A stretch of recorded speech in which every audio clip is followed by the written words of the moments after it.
Fausto, as pessoas, quando a gente debate essa questão de reindustrialização, isso é uma coisa boa do nosso campo, que a gente pauta isso de uma forma mais séria, eu sinto assim, do que a esquerda vem tratando nos últimos anos. E aí você tem um casamento ali da esquerda que se omite de fazer esse debate e uns setores liberais ali que quase que criminalizam o debate sobre política industrial. E aí eles acham que é uma questão de fixação, né? Fixação freudiana em política industrial e aí você tá fixado, e essa é coisa de velho, né? E aí você vê o Pedro Doria chamando o Trump de cirista, não sei se você teve a oportunidade eu soube de ver esse comentário. Ver o Pedro Doria eu evito, né? Mas eu vi, né, assim, esses linkzinhos que chegam. Falou que a política do Trump é inspirada na CEPAL, para você ver o nível de reflexão que existe nesses meios sobre política industrial. E sobre interpretação histórica. Exatamente. São pessoas que realmente têm dificuldade de fazer a interpretação da história. Exatamente. Entendeu? E aí a pergunta já para a gente começar a conversar, né? Isso é fixação, Fausto? É só uma fixação nossa com a industrialização ou tem um jogo muito mais complexo aí sendo jogado? Claro que não é fixação nossa, né? É uma fixação do mundo, quer dizer, é essa fixação, né? Me lembro agora de uma música dos anos 80 que chamava Fixação. Que de abelha, é muito bom. Acho que era, né? E, cara, é uma fixação do mundo, entendeu? Se a gente vai usar essa palavra, quer dizer, é a opção feita por todos os casos de países que chegaram por algum caminho, né, ao nível de desenvolvimento econômico ou socioeconômico, como eu gosto de dizer. Não há exceção. Não há exceção. O que a gente precisa sempre pontuar é que falar de industrialização não significa falar apenas, também, mas não apenas, de indústrias que a gente costuma relacionar ali da passagem do século XIX para o XX. Eu sempre, em todas as minhas intervenções, desde lá do saudoso canal Revolução Industrial Brasileira, cansei de me esguelar para explicar o seguinte, porque, né, não sei se as pessoas aqui do seu canal me conhecem, eu sou um camarada da imprensa econômica, né, eu vinha da imprensa econômica e na imprensa econômica acabei me especializando através de meios de comunicação setoriais, né, trabalhando em meios de comunicação setoriais, me especializei por conhecer muito de perto, muito de dentro, setores industriais no Brasil e fora do Brasil. Bom, e aí, assim, cara, isso que se chama de fixação parte de um princípio de que a gente estaria defendendo indústrias do passado. Mas isso é uma visão muito tacanha. É uma das limitações cognitivas que existem hoje no debate brasileiro que precisava muito acabar. Muito. Eu sempre achei isso importante, que todo mundo começasse a reproduzir esse argumento, né? Indústria no mundo contemporâneo, a gente está falando de coisas absolutamente sofisticadas que podem ou não ser produção em série de bens tangíveis, né? E vários conceitos da teoria econômica já foram elaborados que dão conta dessa nova noção de indústria. E eu, que participava dela com muita frequência, agora um pouco menos, mas participava com enorme frequência, cansei de ver. Quer dizer, imagina o que é. Imagina se o Henry Ford, que inventou a linha de produção em série, né, chegasse no século XXI numa fábrica, por exemplo, aí de uma John Deere, equipamentos agrícolas, equipamentos de construção, equipamentos rodoviários, é um grupo enorme, etc., totalmente industrial. E ele visse o seguinte, ele conversasse com os engenheiros e falasse, mas cadê a produção em série? Ah, não, a gente não faz mais isso, a gente tem projetos em série. A gente tem arquivos digitais enormes, na verdade, grandes conjuntos de arquivos digitais, todos, né, sob propriedade intelectual, todos frutos de inovação, com muito processo de pesquisa científica, interdisciplinar envolvido e muita engenharia, e enormes redes comerciais pelo mundo. As nossas bases produtivas, Henry Ford, são apenas derivações materiais desse trabalho intelectual profundo de concepção, desenvolvimento, teste, laboratório, né? E inovação, permeando tudo isso. Quando as nossas vastas equipes comerciais no mundo inteiro, Henry Ford, vendem, elas não estão vendendo o produto, elas estão vendendo um projeto de produto. E esse projeto de produto vai corresponder a um produto na medida em que o cliente se comprometa a pagar por ele. Assim é a indústria contemporânea. Não importa se o bem é tangível ou não tangível, pesado ou não pesado. Assim, o que importa é, nós estamos numa lógica de produção que tá, ela é meio, né, abstrata e meio concreta. Ela tem essa característica dúbia, é um pouco quântica a questão. Uma hora ela é onda, uma hora ela é partícula, entende? E assim, não estou exagerando, é isso. Então, se nós falarmos de industrialização do Brasil no século XXI, dizendo assim, como algumas pessoas que eu já conheci gostam de falar, nós temos que espalhar a fábrica do que quer que seja pelo Brasil. Fábrica de panela, fábrica de roupa, fábrica sei lá, peça de plástico, brinquedo, fábrica de tudo que for, cimento, plástico, alumínio, não sei mais o que, não sei mais o que e tal. E aí bota para vender, pau na máquina, né? O pessoal do pau na máquina.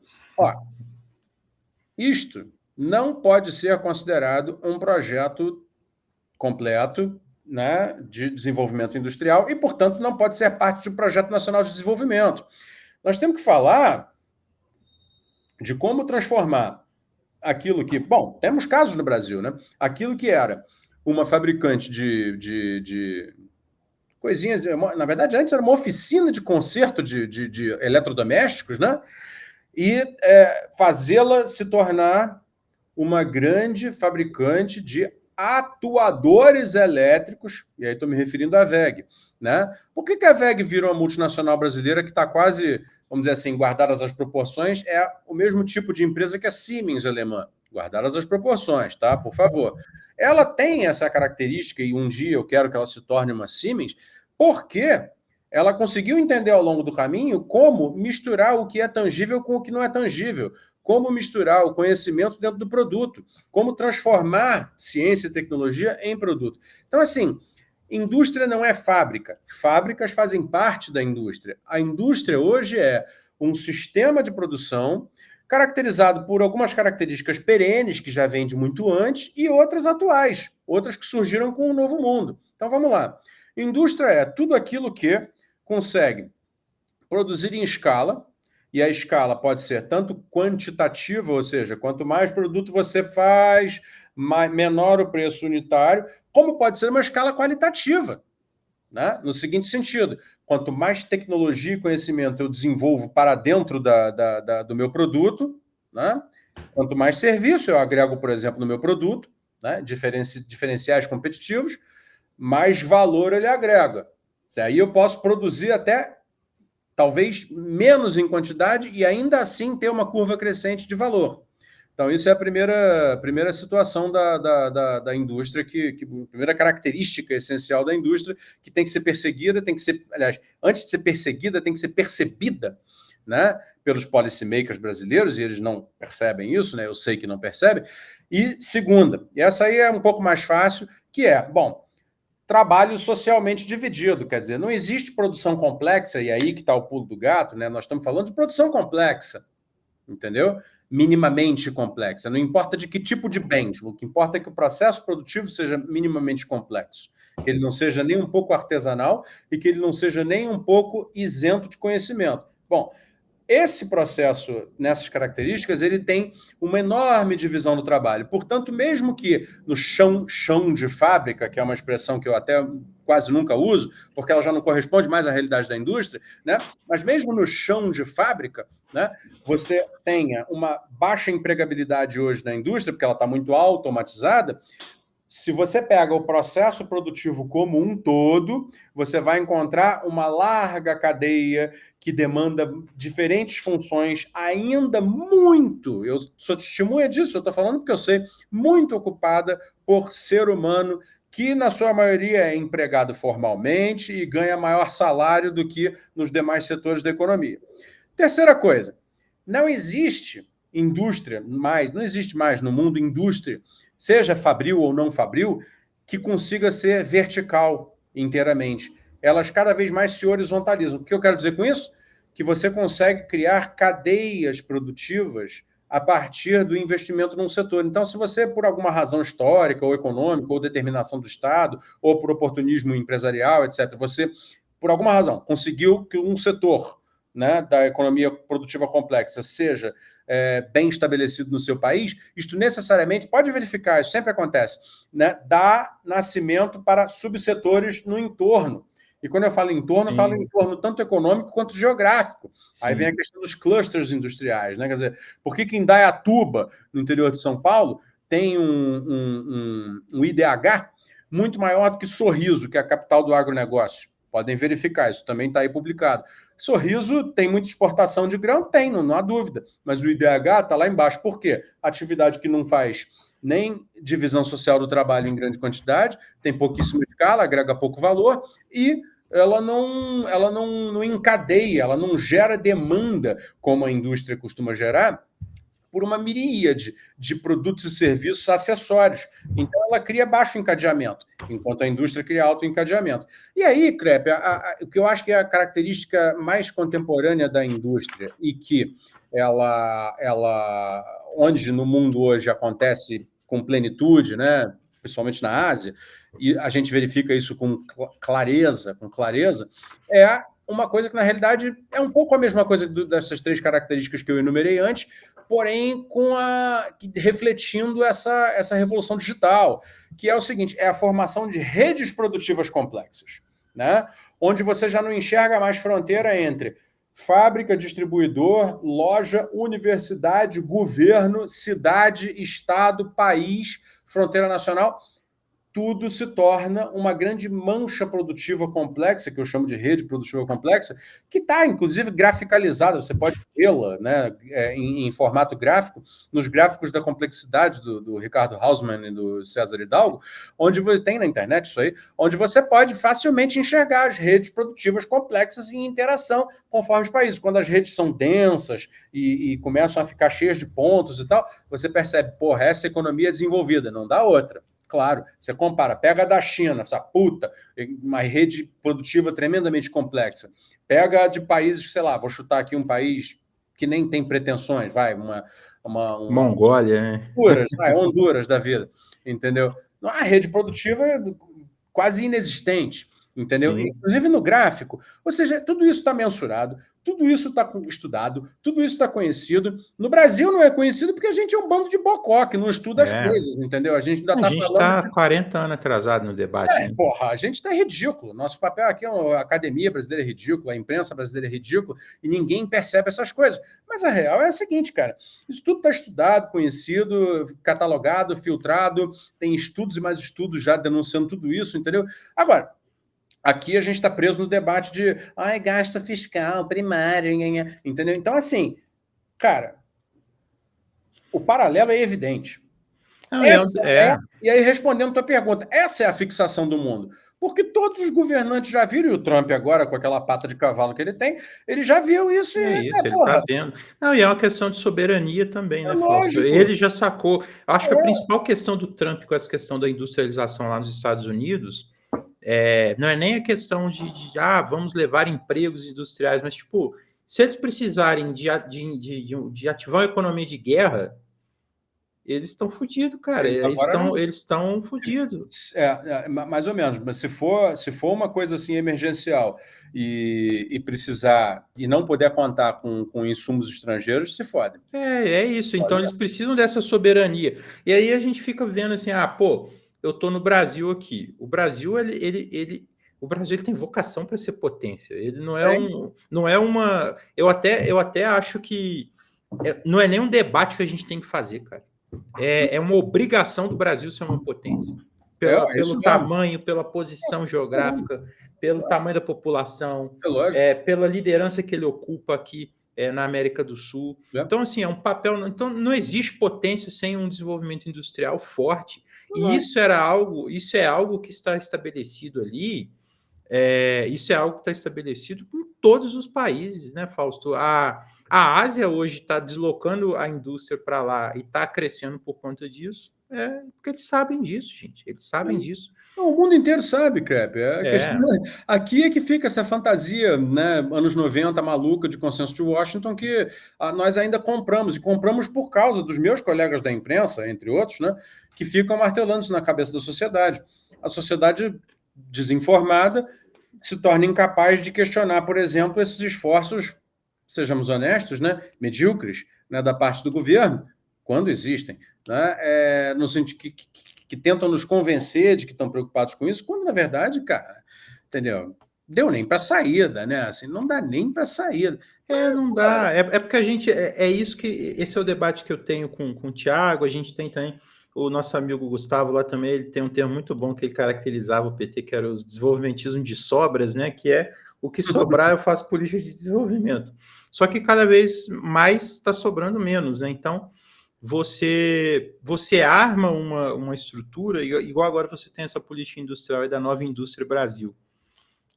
Nem o mercado comprou isso. Você lembra disso, da XP? Fala, olha, gente, isso tudo é um condensado de outras políticas que já tinham, que foram colocados. Aliás, e assim, pode estar tendo até um crescimento da indústria recentemente, mas a institucionalidade que está criada no Brasil, ela é contrária a isso. Então, se a gente tiver bater num gargalo de uma crise de balança de pagamento, se a gente bater num gargalo de muito menos questão energética, de questão dessas questões, isso vai mergulhar tudo de novo, porque não é sustentável. Isso. É isso aí.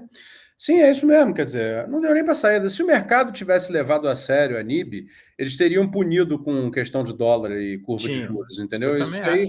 E não houve reação. Não houve reação. Houve reação quando o Fernando Haddad falou dos R$5.000 do imposto de renda em dezembro de 2024, né? Que ele anunciou isso de uma maneira atabalhoada lá e eles reagiram, jogaram o dólar para R$6. Aquilo foi uma reação de mercado. Que o governo, claro, como é rendido, não tem atitude, não soube peitar, né? Foi lá, baixou a cabeça e tal. O programa industrial do governo não gerou reação nenhuma, porque na realidade é um programa fraco, com pouquíssima potencialidade, com nenhum dinheiro, eram basicamente dinheiros antigos reempacotados, a maior parte ofertado a crédito, que aí ninguém vai tomar, porque quer dizer, com 18%, 19% de juros, 20% às vezes, entendeu? Mesmo no BNDES, você não toma, né? E, cara, óbvio, o negócio ficou como ficou. Aí o pessoal mais petista vai dizer, mas o emprego voltou, e não sei mais o que, não sei mais o que. Bom, a gente vai ter que entrar naquele debate que, sinceramente, eu já acho constrangedor. Entendeu, Frederico? Eu acho constrangedor ter que lembrar o seguinte, bom, você está nas grandes cidades do Brasil, nas médias também, você está vendo como a informalidade virou norma, né? Pessoa nem procura. Você vai a qualquer supermercado, fala com o gerente, vem cá, você tem vaga aberta? Todos eles vão dizer que tem. Todos. Mas por que o pessoal não pega a vaga? As respostas são simples, porque tem que trabalhar a jornada fixa de trabalho e o salário é 2.000 no máximo. Aí o cara pega uma motoca alugada, né? Carro, né? Roubada, às vezes, um carro fudido, entendeu? R$2.000, ele vai fazendo uma plataforma de iFood ou de Uber, entendeu? Em metade do mês. Mas ele tem que trabalhar 17 horas por dia. Só que é porque essa sensação de flexibilidade ajuda, né? Aí assim, eu não condeno a classe trabalhadora brasileira. Entendeu? Eu também não. Não dá para condenar as escolhas individuais de quem é despossuído de tudo. Entendeu? Às vezes, vale mais o cara ficar de moto para lá e para cá simplesmente por ser divertido para a cabeça dele, entendeu? Ele ficar de moto entregando comida, do que ficar, sei lá, 50 horas por semana dentro de um supermercado empacotando, né, filezinho, por exemplo. Então, assim, eu não questiono as escolhas individuais das pessoas. Estou falando de economia e de política. E de economia e de política, a questão é a seguinte: como é que você vai comemorar que o emprego está baixo, que o desemprego está baixo, se a classe trabalhadora desistiu desse negócio de emprego? Era para o desemprego estar zero. Entendeu? Ou próximo disso. A realidade do Brasil é que, assim, houve crescimento voo de galinha nos primeiros 2 anos de governo, sim, em função de safra, em função de demanda internacional, em função de retomada, etc, etc. Agora, a participação da indústria brasileira no PIB industrial mundial continuou na faixa de 1,8%. Indústria, meus amigos, é o seguinte, é produção de, entendeu? Quando você estava aí, não o conceito que eu trouxe agora há pouco, o conceito que é usado no Banco Mundial, no FMI, no IBGE, etc. Indústria mesmo, né? Aquilo, produção de bens, né? Nesse sentido, que o mundo contabiliza, a indústria ela quer dizer, produção, entendeu, de bens que precisam ser ou consumidos no mercado interno ou exportados. Concorda? A produção industrial brasileira, ainda na faixa dos 150, se eu não me engano, bilhões de dólares por ano, ela está no máximo do que consegue consumir o mercado interno. Porque, como todo mundo sabe, né, tem uma entrada muito grande de produtos industriais, tanto semi-acabados como acabados, de fora do Brasil, notadamente da China. Então, assim, o mercado interno ele não consegue absorver mais. Precisaríamos substituir muitas importações e não tem política para isso. Quando você pega as exportações brasileiras, e aí por isso eu estou falando, porque você tem que olhar o dado mundial. Se a indústria no Brasil estivesse crescendo de verdade, teria crescido a nossa participação mundial, no PIB industrial mundial. E não cresceu. Né? Ao contrário, está perigando de diminuir ainda mais. Isso tudo em função, pessoal, não de vontade ou não vontade do governo, tudo em função de questão macroeconômica, que está anterior a esse problema todo. É a porra do juro, é a porra do governo que não consegue bancar uma meta de inflação maior, né? 4%, 4,5%, que seria o correto para a situação brasileira. É a porra do investimento público que está proibido, interditado, e o governo, igual um carneirinho obediente, não ousa questionar isso. Então, meu amigo... esse é o fundamento. Eu até ia te perguntar justamente essa dinâmica aí, que se você quiser até expandir, por que o Brasil hoje, e é uma coisa que eu falo para as pessoas aqui, que muitas vezes elas questionam e tal, o nosso modelo econômico hoje ele é um modelo anti-industrialização, por excelência. E aí eu te jogo essa questão, por que ele é esse modelo anti-industrialização?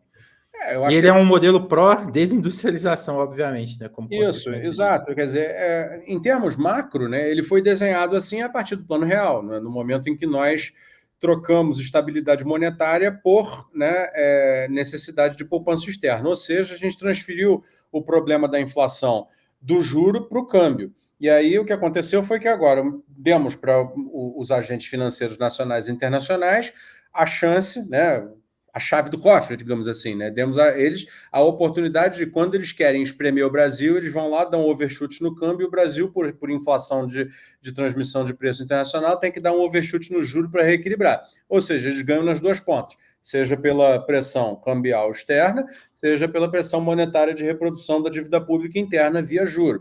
Então, assim, o chamado tripé macroeconômico, né, o outro pé do tripé sendo a contenção de gastos, que a gente conhece como superávit primário, vamos dizer assim, a matriz do nosso problema de desindustrialização. Qual a razão?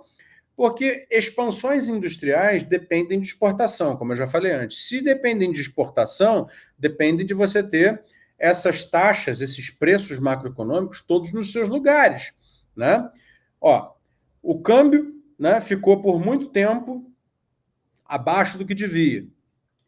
Quando ele sai do lugar de abaixo do que ele devia, ele vai para muito acima do que ele devia. É um overshoot feito artificialmente para nos provocar constrangimento externo.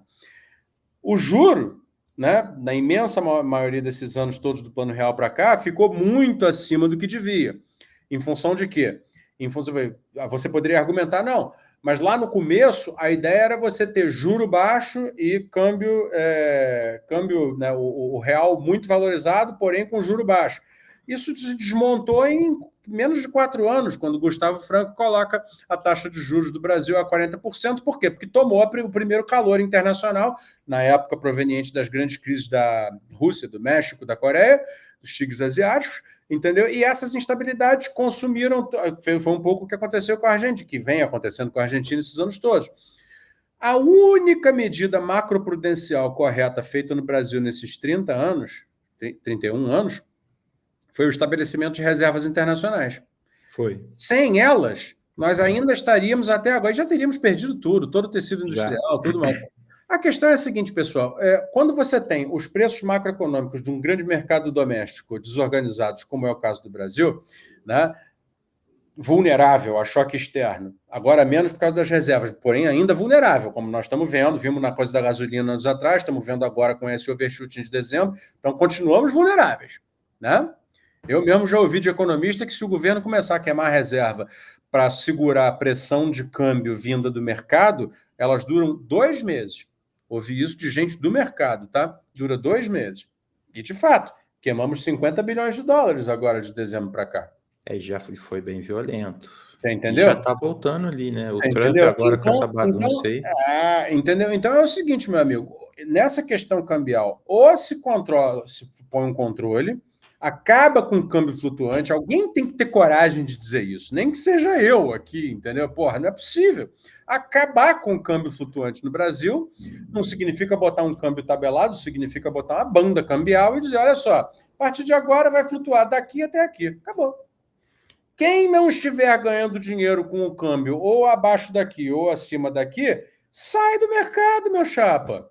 Entendeu? Não, ainda tem outra questão aí, né? Você está falando do dólar. É um texto que eu já recomendei muito para as pessoas aqui, do Zé Luiz Oreiro. Inclusive, eu estou querendo trazer ele aqui também para a gente ter uma conversa. Gente boníssima, ele vai aceitar. O Oreiro, ele tem um texto que ele estava até comentando essa questão cambial. Atrás eu vou recomendar 2 textos para vocês. O José Luiz Oreiro, ele fez um levantamento de políticas que o Brasil implementou que ampliaram o poder de especulação em relação ao dólar nos últimos anos. Políticas que foram feitas nos governos do PT, no governo do Temer, no governo do Bolsonaro, para vocês verem que isso é um consenso no Brasil. Então, por exemplo, a última grande medida que aconteceu agora é o governo brasileiro autorizar uma pessoa física a ter conta em dólar. Então, se eu quiser, agora eu abro aqui meu aplicativo aqui do banco, eu abro uma conta em dólar para mim. Então, isso é mais um passo para poder estimular a especulação em cima da moeda para enfraquecer o real. Então, você tem que ter medida também para controlar isso. Tem que ter controle tem que voltar a certas amarras, justamente para poder impedir isso, se a gente quiser pensar nesse futuro, né? Eu vou deixar esse texto do Oreiro, de recomendação, e tem um outro também muito bom que saiu recentemente, do Ricardo Suma, da UFRJ. Esse eu não conheço. Muito bom, inclusive, eu estou até lendo a tese de doutorado dele sobre o modelo econômico brasileiro, e ele fala, chama Economia Política da Inflação Brasileira. E aí ele mostra direitinho os fatores que contribuíram para essa questão do dólar, essa questão da inflação. Eu vou deixar isso para vocês. Boa. Então, é isso. Essas medidas foram, na verdade, detalhamentos, derivações do tripé macroeconômico. O tripé macroeconômico precisa ser extinto, né? Não significa botar zero no lugar e deixar o país à deriva, mal governado, etc. Não. É preciso uma nova matriz, né? Usar essa agora...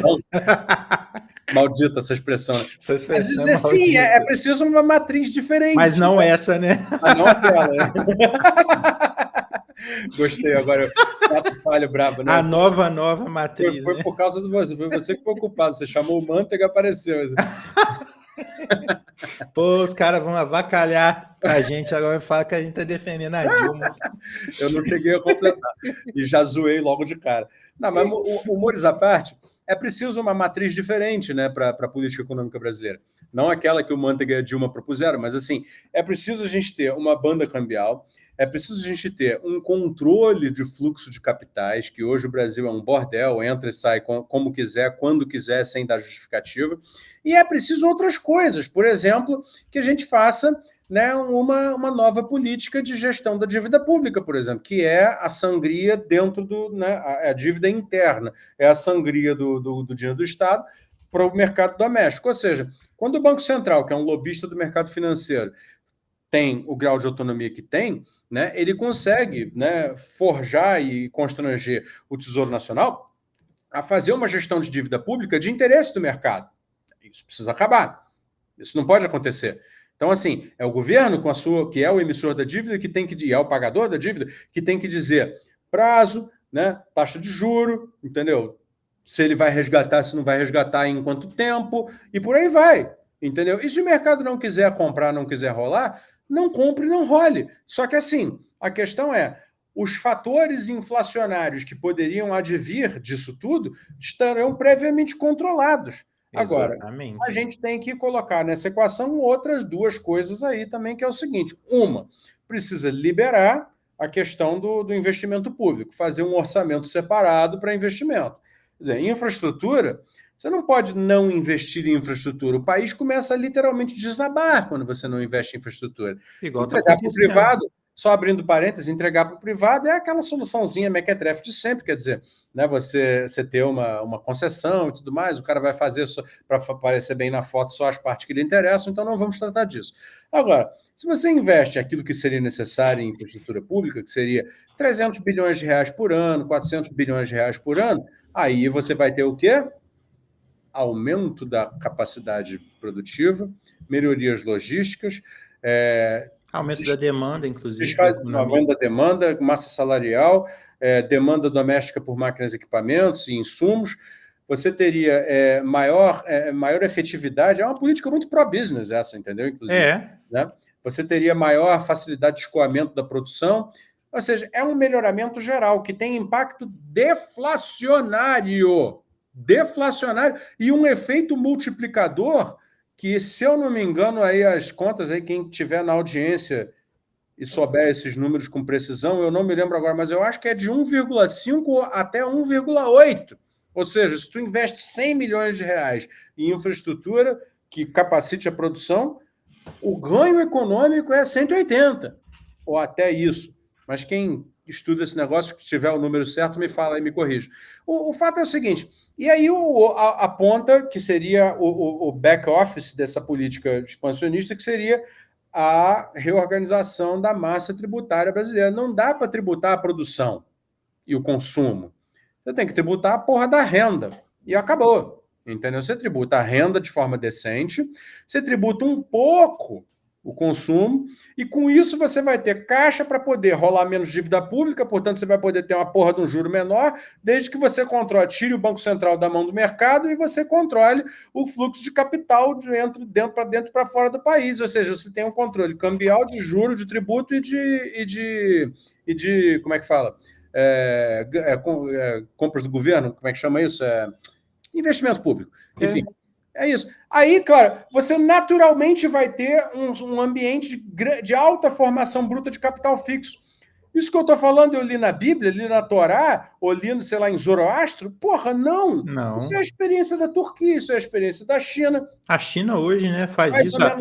Mais ou menos isso é o que o Trump quer fazer, só que ele não tem banco público, então ele tem Wall Street, mas ele não tem banco público e ele emite a moeda de reserva. Então ele quer substituir o banco público por essas coisas. Mas, bicho, é isso, entendeu? Exatamente.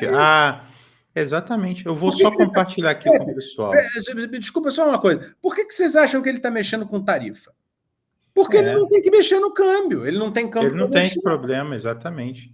Entendeu? Inclusive, isso eu acho que é um dos grandes erros. Como é que ele vai reverter as perdas internacionais dos Estados Unidos nesse novo mundo? Tarifa? Mas nós temos esse privilégio.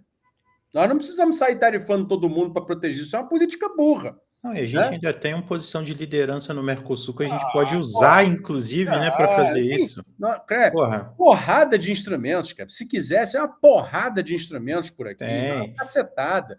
Entendeu? Por isso que eu não perco a esperança no país, entendeu? Assim, porque no fim, entendeu? A gente tendo Petrobras, Embrapa, BNDES, Embraer, Banco do Brasil, Caixa Econômica, as construtoras que nós perdemos, elas podem ser refeitas, entendeu? A gente tem instrumentos, porra, tem algumas grandes indústrias ainda, entendeu? Que sobraram, tem a Randon, tem a Agrale, a Agrale tá fodida, mas enfim, ainda tem, pode ser recuperada, pode ser estatizada, pode ser várias coisas. Temos a nossa indústria têxtil, pô, palmas para ela. E é outro instrumento, estatizar, se precisar, tem que estatizar. Se precisar, qual o problema? Vai deixar o Reino Unido acabou de estatizar lá a siderúrgica chinesa lá, você viu? Entendeu?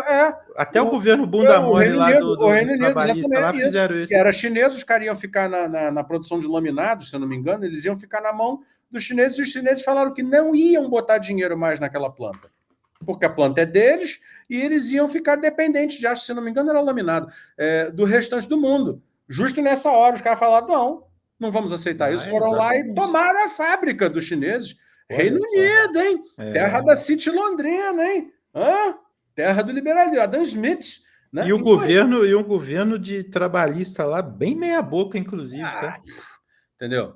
Então, cara, assim, é isso. Esse é o jogo que se joga no mundo, entendeu? E nós temos instrumentos e não são poucos.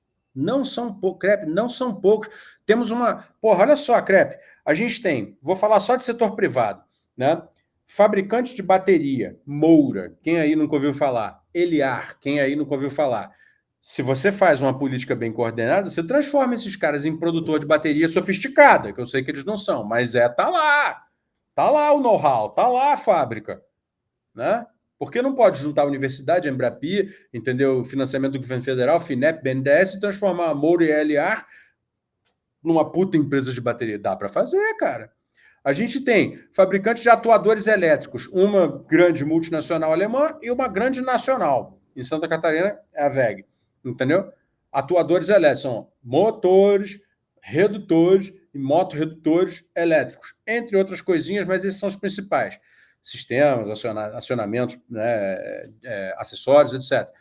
A gente tem motor a combustão. O pessoal não sabe, assim, mas a Agrale tem a tecnologia que ela não faz mais. A Agrale foi a única fabricante brasileira nacional, no caso de motor a combustão. Entendeu? Não foi só a Volkswagen, não foi só a gente está Ford. numa situação muito melhor do que outros países. Eu estava vendo o caso lá daqueles países do Sahel na África, que eles também querem se industrializar, mas eles estão partindo de uma base muito mais atrasada que a nossa. Exatamente. Estão tendo que fazer fábrica de detergente, de sabonete. Exato, e claro, isso é o início do início do início. Isso aí a gente tem 1930, gente. Exatamente. Isso tem quase um século que o Brasil já tem essas coisas. Entendeu? O Brasil tem uma indústria formada de borracha, de metal, de alumínio, metal mecânica. O Brasil tem perfis metálicos. O Brasil tem capacidade de produzir equipamento bélico, porra. Entendeu? Se fuder, entendeu? Não dá, cara. Entendeu?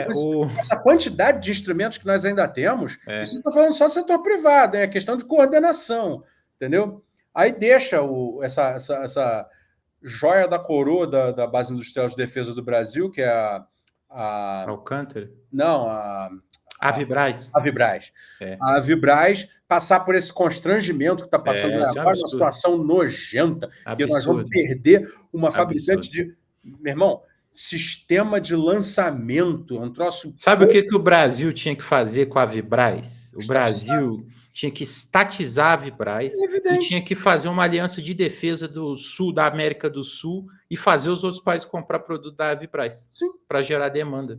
Fácil. Os Estados Unidos faz isso com a OTAN, cara. É claro. A gente tinha que fazer isso. Faz uma aliança militar aqui, integração regional. Claro, o complexo industrial militar dos Estados Unidos, o Pentágono. Inclusive, isso poderia salvar a Argentina, né? Porque o Brasil pega a Vibraz, você pega uma empresa avançada lá da Argentina para oferecer outra coisa e você vai gerando demanda para essas empresas e vai ajudando a resolver o problema de balança externa deles. É claro, também. Aí você pega, por exemplo, você faz um cluster industrial da Vibraz com a Imbel, com a Taurus, com a... esqueci o nome agora, uma empresa também relevante da parte de defesa, que fazia aqueles carros de combate, né, os blindados e tal. Meu Deus, eu esqueci o nome agora. Essas empresas, entendeu? Elas unidas e trabalhando sob coordenação de um governo que tem um projeto, elas poderiam transformar o Brasil num produtor de material acabado de defesa.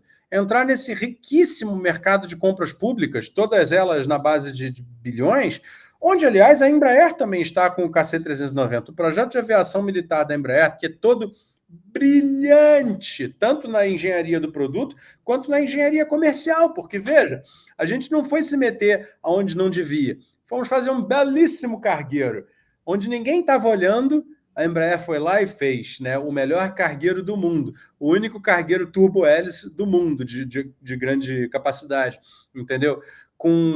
Que pode ser configurado para vários tipos de missão. Pode ser um avião de combate a incêndio, pode ser um avião de carga humana, pode ser um avião de carga pesada, pode ser... Ele tem várias configurações possíveis. Então, o projeto do KC-390, que depois virou C-390 Millennium, é uma senhora prova da capacidade que o Brasil ainda tem de fazer bonito nos mercados internacionais, entende?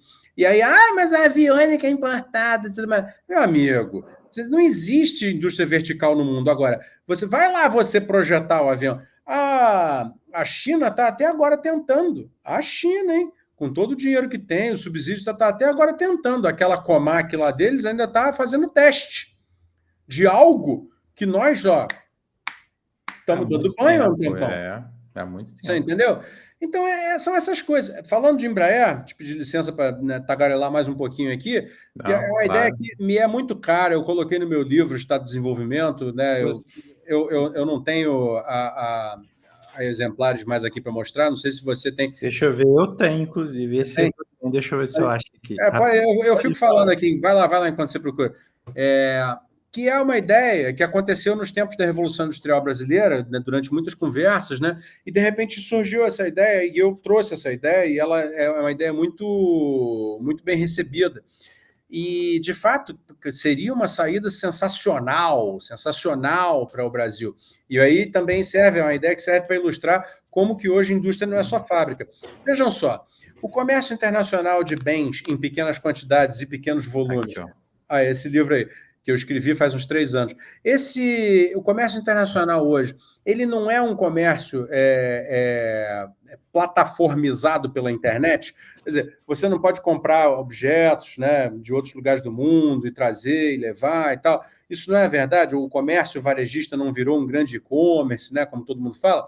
Isso não colocou uma enorme pressão e não criou uma enorme oportunidade no transporte logístico de produtos unitários, né? Como, por exemplo, empresas como Mercado Livre fazem, empresas como Amazon fazem, né? Que é o quê?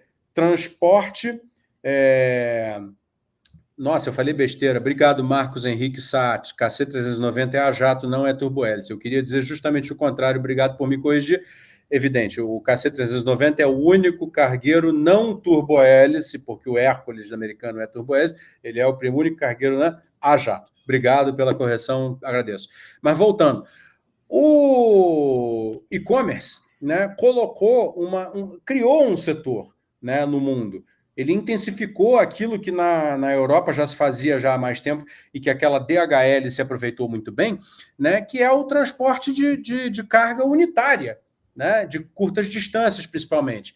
A DHL é uma empresa de logística de transporte de cargas unitárias, compra de pequenos, né, volumes, por todo tipo de meio de transporte dentro do continente europeu, principalmente. É uma empresa alemã, Deutsche, não sei o que lá, não sei o que lá. E DHL. Todo mundo conhece. É um pouco como a FedEx nos Estados Unidos, só que a DHL é mais potente ainda. A DHL patrocinou a Jordan na Fórmula 1, clássica Jordan amarela. Você lembra dessa carro? Mais ou menos, que eu não sou muito da Fórmula 1. Então, assim, você vê uma coisa. O Correio do Brasil, a empresa de Correios e Telégrafos, né, uma estatal brasileira de 300 anos de idade, existe uma lei que permite que os Correios do Brasil abram subsidiárias internacionais. A empresa de Correios e Telégrafos só não faz isso porque não quer. Existe uma lei que permite isso. Quem me explicou isso foi o presidente da Associação dos Funcionários do Correio, numa entrevista há muitos anos atrás. E se o Correio do Brasil começa a abrir empresas de logística de captação de serviço de transporte de cargas unitárias e entrega, né, com toda a sua capilaridade, com toda a capacidade, com todo o capital público que existe, né? Mas já temos o Correio, diz o Valder Nascimento. Temos o Correio. Agora perceba o pulo do gato. E se o Correio se internacionaliza e vira uma grande empresa de entregas, remessas, envios, etc., para toda a América Latina e depois para a América Central e depois para toda a América do Sul, depois para a América Central e México e depois África, demandando aviões da Embraer. Pois é, né? Criando uma grande empresa multinacional brasileira de propriedade pública, demandante da nossa maior fabricante de aviões, capaz de prestar serviço, e aí, portanto, eu não estou falando na nota fiscal, não é indústria, mas isso é absolutamente industrial. Isso é conectadíssimo com a indústria, não só no sentido tradicional, mas também pelo fato de que se cria todo um novo setor econômico no Brasil. Exatamente. E aí você cria uma relação de... É uma coisa que eu até comento com o pessoal, quando eu vou falar da dívida pública no Brasil, que é uma dinâmica que acontece, que é um termo que o Fausto deve conhecer bem, que é a dependência institucional, né? Que é, se eu não me engano, é path dependence em inglês, eu não lembro se é essa a tradução correta que eu estou tentando traduzir do inglês. A nossa situação que a gente está colocado hoje, o Fausto citou a questão da dívida pública. A dívida pública hoje no Brasil ela é fonte de renda para quem bota dinheiro lá, é uma fonte de renda relativamente alta, se você pega a taxa básica de juro, porque a gente tem Inclusive, eu vou até me aprofundar um pouco mais nisso agora com alguns estudos e tal, mas é meio com a jabuticaba nossa, né? A gente atrelar a Selic a maioria dos títulos públicos e tal. Mas, e aí você criou essa dependência. Então, isso tem que ser quebrado. Você tem que criar novas dependências junto com essa dinâmica que o Fausto está colocando. Que os outros países já fizeram, que a China hoje faz isso. Que a demanda dessa dependência institucional é para o desenvolvimento do país. Não para você criar essa acumulação do rentismo que está colocado. Entendeu? Então, só divulgando aqui, gente, ó, esse é o livro do Fausto, Estado de Desenvolvimento. Fiquem... se você quiser deixar o link depois aí para o pessoal comprar, Fausto, só... Eu nem tenho mais, mas assim, o livro continua lá, ele está na Amazon. Eu sei que a editora me falou que na Amazon tinha. O Fausto tem outros também. Eu vou divulgar aqueles textos que eu tinha divulgado para vocês, gente, que eu tinha falado para vocês, era esse aqui, ó. The behavior of the nominal exchange rate between the Brazilian real and the dollar. Esse daqui é a newsletter chama Naked Keynesianism, do Matias Vernego. Não sei Matias Vernego, ele foi diretor, né, do Banco Central da Argentina, não sei se chegou a... Esse texto aqui... Ele foi? Eu não me lembro. Acho que chegou a ser. Ele foi do Banco Interamericano de Desenvolvimento. Ah, sim. Esse texto aqui é da Nathalie Marins, do Ricardo Suma e Daniel Consul. Tem esse texto aqui também, a Economia Política da Inflação Brasileira, do Ricardo Suma, e esse texto aqui do Oreiro. O Conselho Monetário Nacional e o Congresso precisam devolver as armas para o Banco Central atuar contra os especuladores. Isso na época daquela questão da alta do dólar. Deixa eu voltar para cá. Eu vi, tem um chat muito bom aqui do Adelmo, que ele falou para você não falar muito alto o nome das empresas, não, senão o pessoal vai querer vender e vai entregar para o senhor.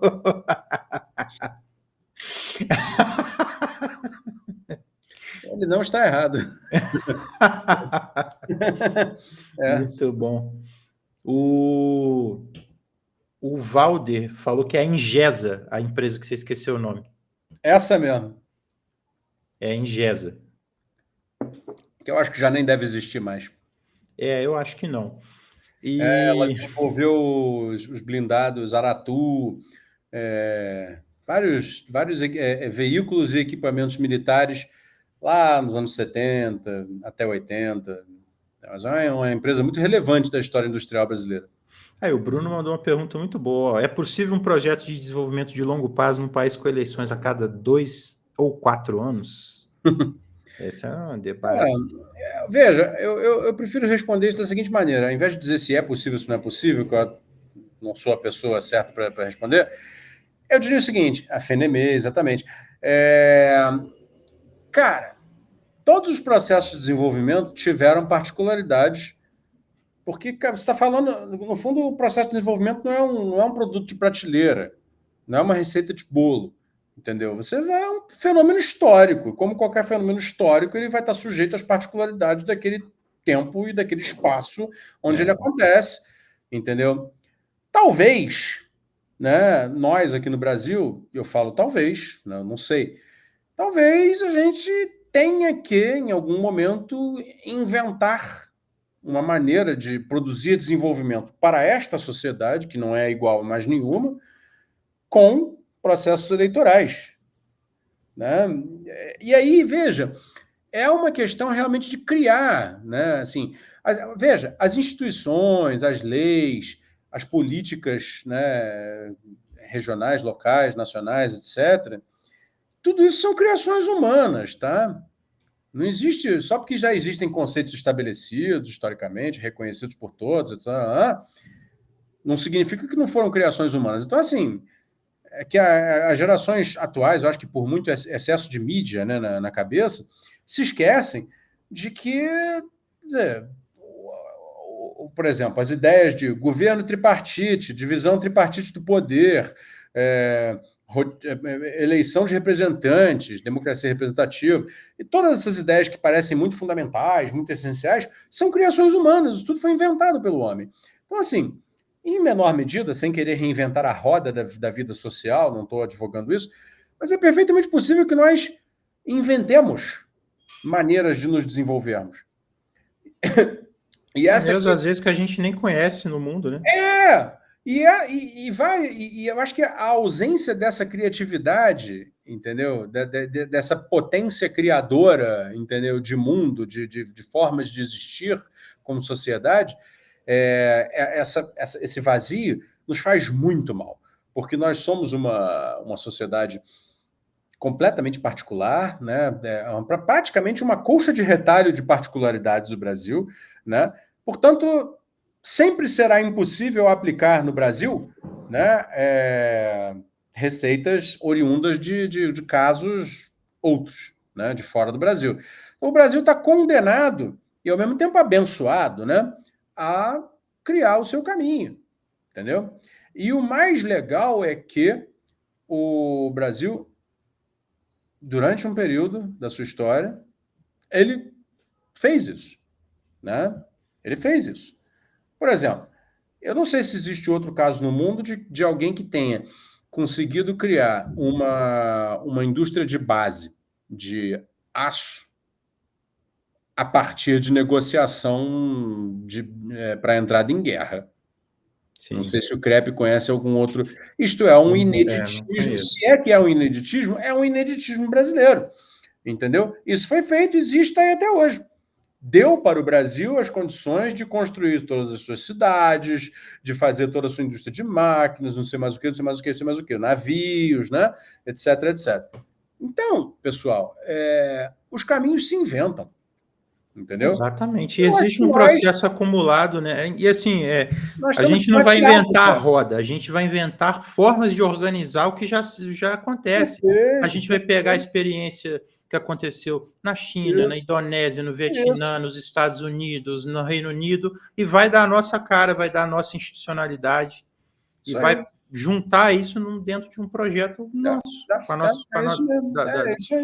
o rosto brasileiro desse projeto, né? E é uma necessidade, gente. Coloca, por favor, o comentário do Saulo Teixeira na tela. Tá aí, acabou de entrar, o Saulo Teixeira.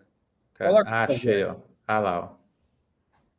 Pois é, vamos estudar o que diz o Saulo Teixeira. Ele fala sobre as grandes empresas que o Brasil já teve no setor industrial, fabricante de amortecedores e cilindros hidráulicos COFAP, Metal Leve, uma empresa de equipamentos engenheirados, né, que era de metal mecânica pesada, Prosdócima, eletrodomésticos, a Gorgel, todo mundo sabe, automobilístico, Casins, que eu não me lembro, Arna, eletrodomésticos, Gradiente, eletrodomésticos e eletroeletrônicos, Semp, também televisores, né, eletrodomésticos, Tectoy, consoles de videogame e também jogos, né? Então já era uma experiência até já indo adiante, sumiram todas ou foram vendidas. É a mais pura verdade.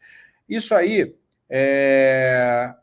existe uma narrativa muito crápula, muito indecente, muito sacana, que conta muita mentira a respeito do desaparecimento de todas essas empresas e, naturalmente, toda fundada em meias verdades, né? A maior parte dessas empresas ou sumiu ou continua de maneira muito insignificante por falta de coordenação estratégica do Estado brasileiro para mantê-las. Eu afirmo isso porque eu coloco nessa conta da falta de coordenação o fato de que nós criamos uma condição macroeconômica que impediu o prosseguimento da formação dessas empresas. Porém, eu não quero ficar no discurso da lamentação, porque o discurso da lamentação, tudo que a gente tinha, que a gente perdeu, é onde esse debate para. E eu estou interessado no que será esse debate daqui para frente. Exatamente. E essa é a diferença. Então, veja, por que eu pedi para colocar o comentário desse camarada aí na tela? Porque isto aí, meus amigos, que foi uma base industrial super relevante que esse país já teve, o cara está ali lembrando outras, o Valder, bicicletas Calói Monarch e tantas outras coisas. A gente pode passar a noite aqui lembrando e lembrando e lembrando. Isto aí, todos esses casos, são uma prova cabal da capacidade que o Brasil tem de se colocar no mundo com produção complexa, sim. Exatamente. Complexa, sim. Nós não estamos condenados de maneira nenhuma. Não existe essa ideia de que nós estamos condenados a ser fazendão, a ser uma mina de ferro. A gente não estava condenado. Não, se a gente fosse seguir o que a gente estava condenado, a gente hoje seria um Congo, né? A gente não seria o Brasil. Exato. Você acha que é uma discussão, inclusive, que eu tenho até com os nossos amigos comunistas. Vocês acham que o Brasil que o Getúlio pariu era o Brasil que as elites mundiais da época queriam, da posição dele? Aquela era a posição que eles queriam que o Brasil ocupasse? Não, gente. O Brasil hoje é o Brasil resultado de uma série de processos e tudo. Agora, essa questão da democracia, dessa questão de pensar como reindustrializar o Brasil em termos dessa questão de eleições, para mim, é evidente que a gente precisa, pelo menos, de algumas coisas, que é, primeiro, uma hegemonia ideológica muito forte em relação a isso, e essa hegemonia ela vai ter que ser usada, vai ter que ser feita a partir de uma liderança forte que vai chegar e vai assumir politicamente os rumos do país, na minha opinião. Eu acho que ela não escapa disso. E aí, a partir daí, você tem que criar uma institucionalidade para você pensar esse projeto de desenvolvimento. Então, por exemplo, a gente tem hoje uma série de instrumentos orçamentários que são criados, que eles dizem que eles são fruto do planejamento orçamentário, né, Fausto? Que é a LDO, o Plano Plurianual, a Lei Orçamentária Anual, que na prática eles funcionam não como planejamento orçamentário, mas como planejamento de corte de gastos, né? Porque a única coisa que se planeja aqui é quanto que você vai cortar daqui 4 anos. O que a gente tem que fazer é algo semelhante nos sentidos de desenvolvimento. Ao invés de eu planejar quanto que o Estado brasileiro vai cortar, eu tenho que demandar do governante, daqui 12 anos, qual que é o teu plano de participação da indústria de transformação no nosso PIB. Vai ter que ter meta, e se não cumprir essa meta, vai ter que ter sanção legal. Quanto de curso, uma perna importante no processo de industrialização é você ter mão de obra qualificada para isso. Quantos engenheiros o Brasil vai formar em tantos anos para poder ter essa mão de obra qualificada para fazer esse processo? Quantos alunos no ensino técnico o Brasil vai formar para fazer isso? E aí você vai forçando isso dentro do governante, e aí você, independente de quem passar por lá, vai ser obrigado a se guiar por essas regras. Aí você muda a cara do projeto. Aí você realmente está dando um sentido de projeto. Isso aí. E aí você casa isso com a institucionalidade, com os estados, com os municípios e pactua isso. Isso, exato. É por aí. Eu acho que concordo totalmente. Acho que o que existe porque, veja, a questão eleitoral não é... Acho que não é nem a pior das particularidades, né? Eu diria que a questão federativa é uma particularidade ainda mais desafiadora no caso do Brasil, exatamente pela divisão orçamentária, né, do federalismo brasileiro. Todo mundo pendurado na União, aquela coisa que a gente conhece. Então, assim, talvez seja o caso de transformar estados e municípios em pontas de lança do desenvolvimento, né? Deles serem coordenadores do desenvolvimento. Tem que inventar as coisas. Entendeu? Tem que redesenhar a institucionalidade brasileira, como você coloca, a partir do estabelecimento de metas nacionais, né? Agora, meta nacional não é um PPA. O PPA, ele vamos dizer assim, a expressão burocrática, concreta, do que é uma meta nacional. Mas o que acontece hoje no Brasil é um PPA que basicamente diz... vamos pegar o que a gente mais ou menos construiu de improviso até aqui e dar uma administrada nisso até ali. Vamos prolongar isso, vamos esticar essa barrinha. Não é uma meta nacional, né? Isso aí é diferente. Então, Isso ainda pode fazer mais, ó.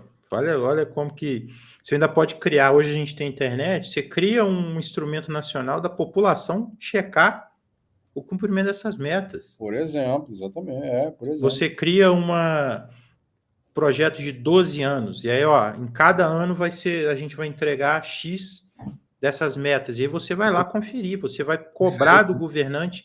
Eu estava lendo, Fausto, sobre o processo da China, e a China, depois ali que ela fez as reformas e tudo, especialmente a partir dos anos 90, eles foram super pragmáticos, e aí eles descentralizaram esse processo de desenvolvimento, no sentido dos governos provinciais saberem o que fazer, em termos do que fazer.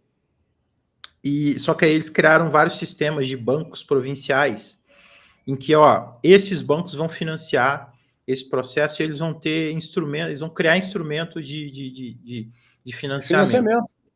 Né? E aí, o que o governo central fazia no fundo? Ele terceirizava o endividamento público para os bancos provinciais. E aí a relação dívida-PIB da China era desse tamaninho, os bancos tudo endividados, e aí o banco público... Gente, isso é injetar dinheiro na economia de forma violenta para poder fazer o processo de desenvolvimento. Tá aí o e não resultado. É pouca, não. E é um processo que lá nos anos 90, os manuais, os grandes figurões da economia falavam que era insustentável, que era isso esgotar. E continuam falando até hoje, né? Mas... hoje mesmo eu estava lendo em um jornal dos Estados Unidos, que algumas pessoas influentes que eu conheço costumam compartilhar PDF de jornal caro que eles assinam, né? Então, às vezes eu abro e leio. Aí estava lá o Wall Street Journal, com uma manchetaça, assim, que deve decepcionar muita gente nos Estados Unidos, essa manchete, né? Dizendo assim, China continua com crescimento estável.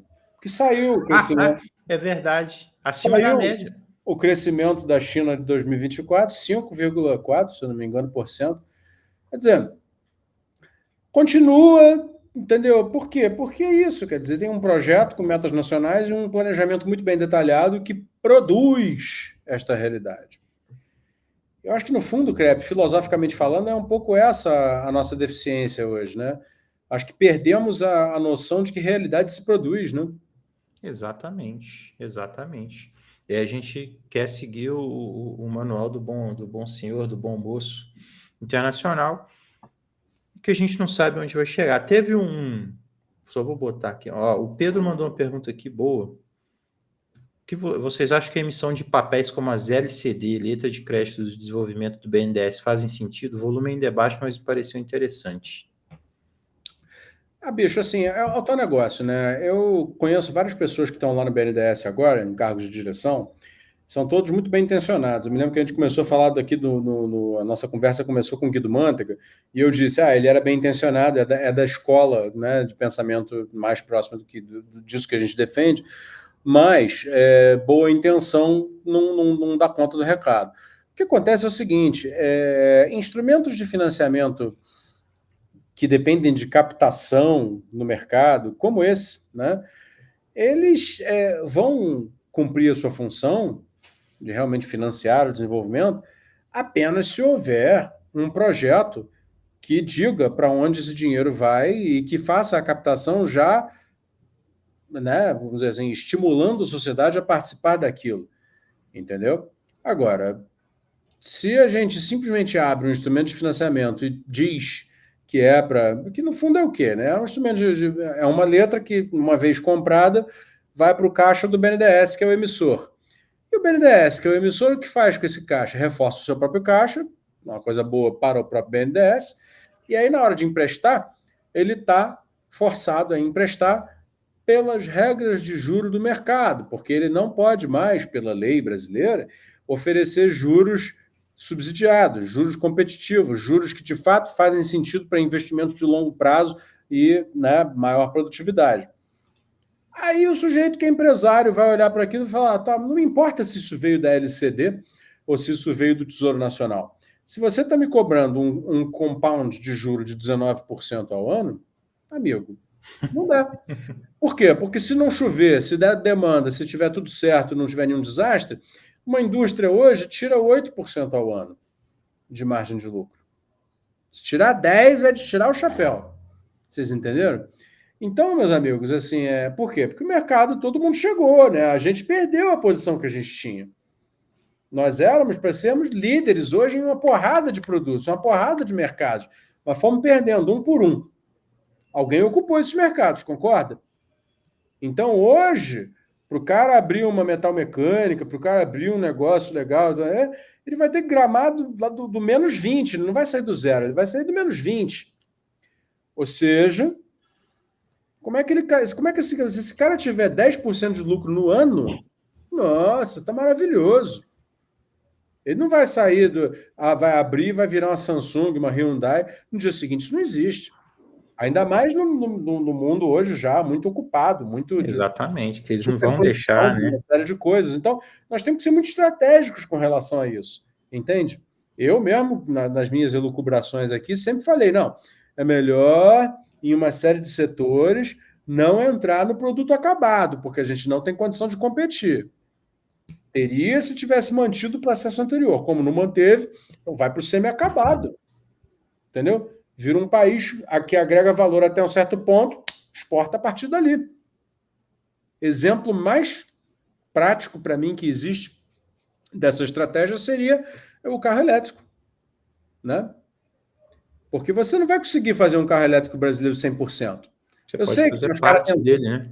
tem uns caras tentando e tal, mas se você juntar a IOSP Maxion, né? Do Dan Iosp, a empresa do Dan Iosp, Maxip Iosp, sei lá, é a empresa do Dan Iosp, que fabrica chassi e roda, entendeu?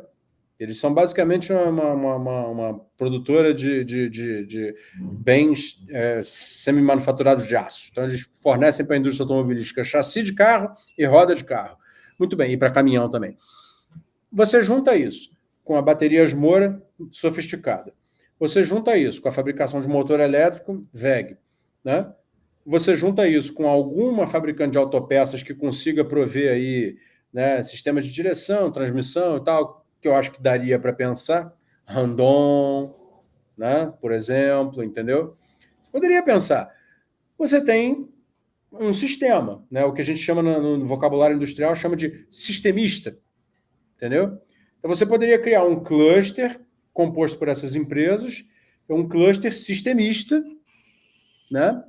Para facilitar, para pegar uma parte da produção de carro elétrico, né, das grandes empresas do mercado que tem isso, que são as chinesas principalmente, né? E dizer, não, se você quer entrar no nosso mercado, beleza. Aceita aqui as condições. Transfere a tecnologia do sistema rodante, chassi, bateria, se não quiser transferir de bateria, que é sensível, a gente entende, mas transfere chassi, transmissão, roda, e motor, beleza. Aí você vem e faz aqui, beleza, e você exporta para os Estados Unidos, a tarifa baixa, não sei mais o que, legal. Só que, produzindo aqui, com empresa daqui, com emprego daqui, entendeu? É uma maneira de conciliar a questão das cadeias internacionais, não sei o que lá, com um pouco de soberania produtiva. Entendeu? Aí eu pergunto, Cap, você acha que tem alguém pensando isso no Brasil? Não tem. Não tem. Ninguém está pensando nisso. Não, a Indonésia faz isso. Ela fez isso com a Apple agora. Sei, pô. Eu mostrei semana passada na live com o Thiago. Tá cheio de casos aí. Eles fizeram isso com a Apple. O jornalismo só obrigaram a Apple, ela até chegou a sair da Indonésia. Aí depois ela dobrou e voltou. O mercado brasileiro é muito grande, inclusive, até para a gente poder usar isso para poder forçar esses acordos. O jornalismo econômico brasileiro deveria contar essas histórias. Mas, ao invés disso, ele fica ouvindo o Armínio Fraga dizer que a gente só tem solução se congelar o salário mínimo por 6 anos. Entendeu? Ou o Pedro Doria falando que o desenvolvimentismo cepalino deu errado. Exato. E, cara, é incrível, né? Porque se você pega nessa época aí, óbvio que tem aspectos a serem criticados. Claro que tem, sempre tem, mas o Brasil, nessa época de 30 a 80, foi o segundo país do mundo que mais cresceu o seu PIB per capita no mundo inteiro. O segundo, e em detalhe... Mas apenas de quem? De quem? Da União Soviética. Sabia dessa? Atrás só da União Soviética. Então, assim...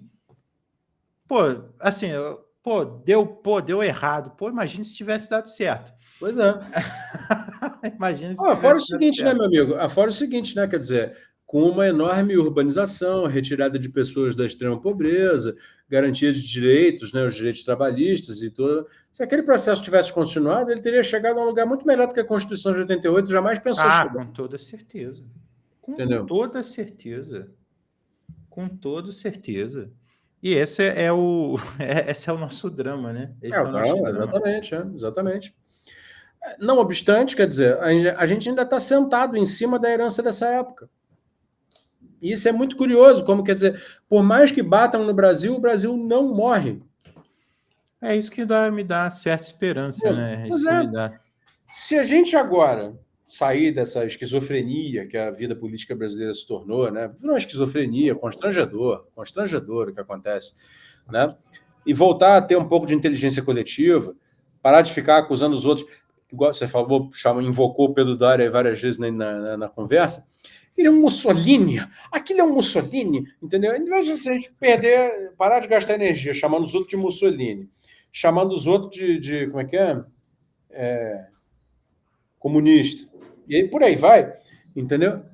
E começar a pensar essas coisas e se comprometer com essas coisas, né? Instrumento para dar certo tem, entendeu? Isso que a gente nem falou ainda em farmacêutica, a gente ainda nem falou de Não, e energia. as oportunidades que tá dada agora, o tarifaço do Trump, cara. Porra. Tá colocado agora. Colocado, cara. Porra, Você até fez um texto no Disparado que eu até vou indicar pro pessoal aqui. Cara, indica, mas enquanto você indica, eu vou já dizer, assim, esse texto ele durou 2 horas, né, assim. Porque esse ele texto, recuou, né? ele tava baseado numa percepção do seguinte fato, de que o Brasil estava taxado em 10 e o restante do mundo industrializado estava taxado em 30, em 20. E eu fiz esse texto falando, olha só, tem um diferencial via preço aqui que torna interessante produzir no Brasil. Aí, gente, esse é o texto. Produção nacional. Então, esse texto falava disso, assim, como que o Brasil covardemente estava prontinho para não aproveitar a oportunidade. Aí, 2 horas depois, o Trump deu uma reviravolta na situação, que baixou a tarifa do resto do mundo inteiro para 10% e o texto perdeu a validade. O vídeo que eu fiz também perdeu, né? Porque eu fiz o vídeo a única sorte que eu dei é que eu fiz o vídeo da perspectiva dos Estados Unidos, né? Tentando entender a lógica do Trump. Aí ele ainda sobrevive um pouco, mas eu falei com o pessoal, saiu na quinta-feira da semana passada. Foi bem eu falei, olha, esse aqui eu tô gravando na quinta, tô publicando na quinta, porque se eu der um intervalo maior, tá arriscado mudar tudo. E realmente mudou, porque do intervalo que eu gravei pro intervalo em que eu publiquei, o Trump anunciou a suspensão. Tá vendo? Porque foi na quinta-feira, exatamente. E foi esse dia também que eu acordei, eu falei, cara, já não tô acreditando. Assim. E o que me motivou, isso é uma coisa interessante, a escrever esse texto aí. Perdão. O que me motivou foi que na manhã daquele dia, estava todo mundo impactado ainda, né, com aquele anúncio da placa, né, que ele fez aquele anúncio da placa, onde o Brasil estava com 10 e o resto do mundo estava todo mais a China e tal. Apesar da óbvia vantagem competitiva que foi dada de presente para o Brasil naqueles dias, todos os representantes do capitalismo brasileiro estavam na imprensa se lamentando. Só estavam enxergando dificuldade adicional, sofrimento, restrição, medo, temor, incerteza e tal. E aí isso me deu uma raiva do cacete. Eu falei, cara, eu não estou acreditando como essa gente é covarde. Daí por isso eu fiz o texto a partir do título. Ainda é acreditável. Porque tá todo mundo acostumado ao jeito que funciona agora e nem quer mudar. E tá todo mundo acostumado. Funciona muito mal, né? Mas está funcionando por uma turminha, né? E aí, nossa, meu Deus, o que vai acontecer? E aí o empresário que já está acostumado a depender do Estado nesse mau sentido, né? De não assumir risco, de bancar um rentismo a 15% ao ano. Coloca, por favor, na tela o comentário do senhor Raif de Melo Vieira. O Raif é nosso brother aí. Olha só o que ele está falando aí. Não, as pautas O cara, pelo que eu estou entendendo, é professor de uma turma de fuzileiros navais, então ele é um militar que ocupa uma função acadêmica dentro da estrutura militar, na Marinha, né? Fuzileiros navais, e ele falou da desindustrialização brasileira para 30 novos fuzileiros navais brasileiros. Segundo ele, todos concordaram. Aí vamos lá. Ele pergunta o seguinte: será que se eu abordasse as pautas da esquerda atual, ganharia a plateia? Raif. Não precisa vamos nem... lá. Raif, aí tu tocou num ponto que, primeiro, me dá muita felicidade que você tenha tocado nesse ponto. Segundo, muito útil. Se você tocar nos pontos da esquerda atual, querendo dizer o seguinte, que você vai ter que defender direito de população trans e parada gay e, sei lá, racismo ambiental e coisas afins, eu espero muito que os seus alunos fuzileiros navais joguem tomate em você, tá? Porque isso seria uma vergonha. Mas, se você pensar que uma esquerda que não é mais atual, mas é a esquerda histórica, fala exata e precisamente esse montão de coisa que nós, eu e o Crepe, estamos aqui falando há 1 hora e tanto, entendeu? Aí eu tenho certeza que sim. E com isso, a mensagem que eu quero dizer é o seguinte: primeiro, continue falando com seus alunos, assim, é uma enorme, enorme contribuição que você dá para o país, entendeu? Não é para nenhuma força política, não, é para o Brasil. Acho que, principalmente, as forças militares vão recuperar a dignidade perdida que sempre teve em alta, tá? Foi perdida graças a essa aventura recente, mas vão recuperar mais rapidamente quanto mais façam essa discussão. Porque aí ela vai voltar a mostrar para o Brasil que ela tem responsabilidade com o país, que ela tem vontade de ver o país, né, avançando e que ela sabe, mais ou menos, pelo menos, entendeu, como fazer isso e que ela pode ajudar. Então, continue. Agora, segunda coisa, a esquerda, num país como o Brasil, é isso aqui, pessoal. É isso aqui, entendeu? Isto sim é esquerda. Não adianta você vir com um papinho de esquerda moderna, new left. Isso daí é a esquerda que aceitou o seu papel dentro do consenso de Washington, ou seja, e ela se recoloca só como pauta de direitos individuais, direitos humanos. E assim, óbvio que isso assim, isso não é uma questão meramente de esquerda, se defender a dignidade humana, se defender. Pô, eu quero defender a dignidade das pessoas LGBT, mas eu quero que todo mundo esteja trabalhando, porra. Eu quero que todo mundo esteja ganhando bem, que todo mundo esteja tendo educação de qualidade. Isso é ser de esquerda? Posso evoluir a questão? Eu me considero ainda, assim, no fundo da cabeça, me considero uma pessoa de esquerda. Embora hoje eu não veja mais sentido em falar isso. Eu não falo isso. Mas, se a gente tiver um discurso que diga o Brasil precisa ficar rico, sem nenhuma vergonha de dizer isso, tirar isso da boca de um Pablo Marçal, entendeu? Dessas antas que estão aí falando de é porque você tem que ficar rico individualmente fazendo esquema na internet. Não. A sociedade brasileira tem que ficar rica. O país Brasil, a República Brasileira tem que ser um país rico, porque tem plenas condições para isso. E rico significa não ter mais um pobre no país. Não ter mais um pobre. O Brasil já tem condições para... Não precisava ter mais um pobre no Brasil. Mas estava a ter coordenado o processo. E aí é o seguinte, respondendo, então, finalizando a resposta para o Raif. Mano, nós temos que reinventar uma nova velha, sei lá, enfim, esquerda brasileira, que consiga ser, ao mesmo tempo, pró-business, ou seja, pró-negócios, pró-empresa, tá? E nacionalista.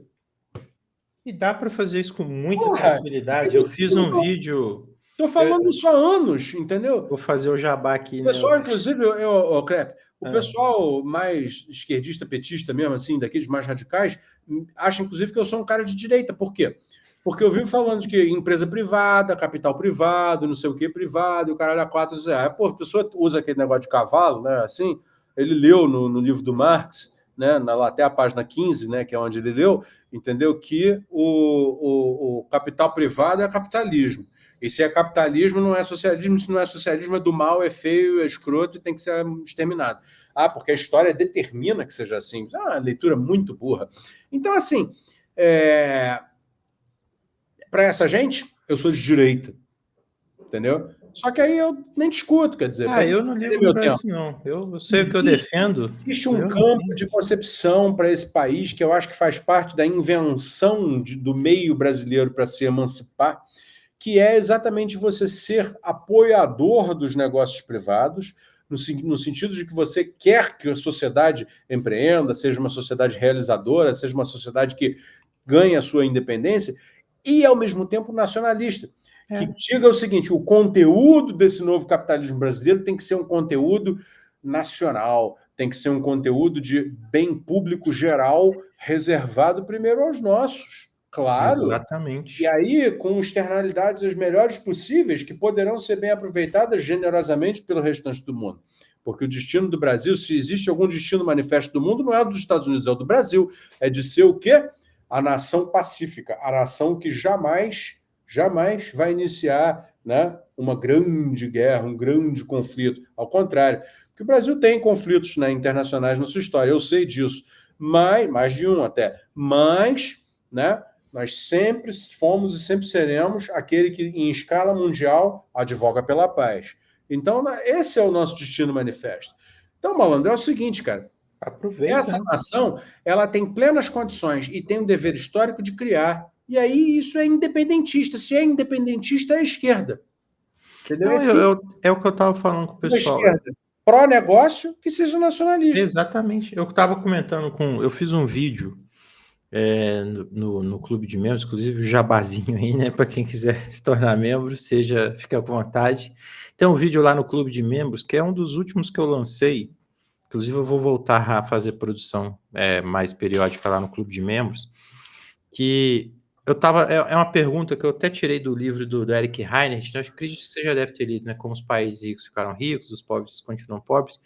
E é uma reflexão muito boa, que o que a gente está defendendo aqui é o verdadeiro, é a verdadeira questão, porque é o seguinte, é o verdadeiro apoio ao empreendedor.